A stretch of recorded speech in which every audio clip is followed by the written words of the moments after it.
ശബരിമല സ്വർണ്ണ കവർച്ചാ കേസിൽ ദേവസ്വം മുൻ എക്സിക്യൂട്ടീവ് ഓഫീസർ സുധീഷ് കുമാറിന്റെ 2 ജാമ്യാപേക്ഷകളും വിജിലൻസ് കോടതി തള്ളി. സുധീഷിനല്ല തിരുവാഭരണം കമ്മീഷണർക്കാണ് ഉത്തരവാദിത്തമെന്നായിരുന്നു പ്രതിഭാഗം വാദം.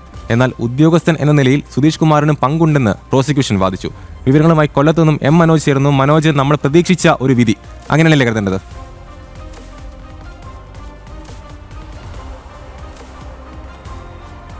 തീർച്ചയായും അതുതന്നെയാണ്. കൊല്ലം വിജിലൻസ് കോടതി ശബരിമല സ്വർണ്ണക്കൊള്ളയുമായി ബന്ധപ്പെട്ട് ഒരു പ്രതികൾക്കും ഇതുവരെ ജാമ്യം അനുവദിച്ചിട്ടില്ല എന്നുള്ളത് തന്നെയാണ് നോക്കിക്കാണേണ്ടത്. ഏതായാലും മുൻ എക്സിക്യൂട്ടീവ് ഓഫീസറായിരുന്ന സുധീഷ് കുമാർ സമർപ്പിച്ച 2 കേസുകളിലെയും ജാമ്യാപേക്ഷയാണ് കോടതി തള്ളിയിരിക്കുന്നത്. നേരത്തെ സൂചിപ്പിച്ചതുപോലെ തന്നെ തനിക്കല്ല, അത് തിരുവാഭരണം കമ്മീഷണർക്കാണ് ഇതിൻ്റെയൊക്കെ ഉത്തരവാദിത്തം എന്നായിരുന്നു ഈ വാദമുണ്ടായിരുന്നത്. അതായത് സുധീഷ് കുമാറിന് വേണ്ടിയുള്ള പ്രതിഭാഗം വാദം അത്തരത്തിലായിരുന്നു. പക്ഷേ ഉദ്യോഗസ്ഥൻ എന്നുള്ള നിലയിൽ കൃത്യമായും സുധീഷ് കുമാറിന് ഈ 2 കേസുകളിലും പങ്കുണ്ട് എന്നുള്ള കാര്യം തന്നെയാണ് പ്രോസിക്യൂഷൻ വാദിച്ചത്. അഡ്വക്കേറ്റ് സിജു രാജനാണ് പ്രോസിക്യൂഷന് വേണ്ടി ഹാജരായിരുന്നത്. എന്തായാലും ഇതുമായി ബന്ധപ്പെട്ട് കൂടുതൽ ജാമ്യാപേക്ഷകൾ കോടതിയിൽ ലഭിച്ചിരുന്നു. ഈ സ്വർണ്ണ കൊള്ളയുമായി ബന്ധപ്പെട്ട് ഒരു ജാമ്യാപേക്ഷയിൽ പോലും കോടതി പരിഗണിക്കുമ്പോൾ പോലും അത് കൃത്യമായും നിരീക്ഷിച്ചുകൊണ്ട് തള്ളുകയായിരുന്നു. ഉണ്ണികൃഷ്ണൻ പോറ്റി അടക്കം ജാമ്യാപേക്ഷ സമർപ്പിച്ചിട്ടുണ്ട്. 18-ാം തീയതിയാണ് ഈ 1-ാം പ്രതിയായിട്ടുള്ള ഉണ്ണികൃഷ്ണൻ പോറ്റിയുടെ ജാമ്യാപേക്ഷ കോടതി പരിഗണിക്കുക.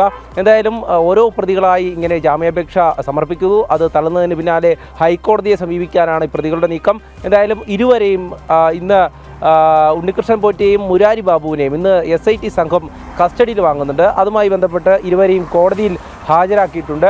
2 ദിവസത്തേക്കാണ് SIT സംഘം ഈ 1-ാം പ്രതിയെയും അതോടൊപ്പം മുരാരി ബാബുവിനെയും കസ്റ്റഡിയിൽ വാങ്ങുന്നത്. മുരാരി ബാബുവിൻ്റെ ജാമ്യാപേക്ഷ നേരത്തെ തന്നെ കോടതി തള്ളിയിരുന്നു. എന്തായാലും 2 കേസുകളിലായി 2 പേരെ കസ്റ്റഡിയിൽ വാങ്ങുന്നു. വീണ്ടും ചോദ്യം ചെയ്യുന്നു. വിശദമായ ചോദ്യം ചെയ്യലിന് ശേഷം ഉന്നതരുടെ പങ്ക് പരിശോധിക്കുന്നു. അതോടൊപ്പം തന്നെ മറ്റെന്തെങ്കിലും ഇടപാടുകൾ ഇവർ തമ്മിൽ നടന്നിട്ടുണ്ടോ എന്നുള്ളതും പരിശോധിക്കുന്നു. 2 കേസുകളിലുമായാണ് ഇപ്പോൾ അന്വേഷണം നടക്കുന്നത്. ഒരു ഉദ്യോഗസ്ഥൻ എന്ന നിലയിൽ 2 കേസുകളിലും പ്രതിയാണ് മുരാരി ബാബു. ഉണ്ണികൃഷ്ണൻ പോറ്റിയും അതുപോലെ തന്നെ കൃത്യമായും ഉണ്ണികൃഷ്ണൻ പോറ്റിക്ക് ആരൊക്കെയായി ബന്ധമുണ്ടായിരുന്നു എന്നുള്ളത് പരിശോധിക്കേണ്ടതാണ്. നമ്മൾ കഴിഞ്ഞ കുറച്ച് ദിവസങ്ങളായി തന്നെ കണ്ടതാണ്. പലരുമായും ഉണ്ണികൃഷ്ണൻ പോറ്റി നിൽക്കുന്ന ഫോട്ടോ അടക്കം പ്രചരിച്ചിരുന്നു.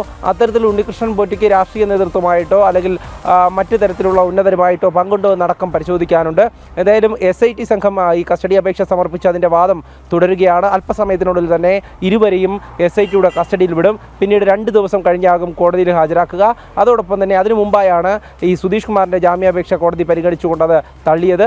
എന്തായാലും അതിനു പിന്നാലെ ഈ മറ്റ് നടപടിക്രമങ്ങൾ കൂടെ വിജിലൻസ് കോടതിയിൽ തുടർന്നു വരികയാണ്.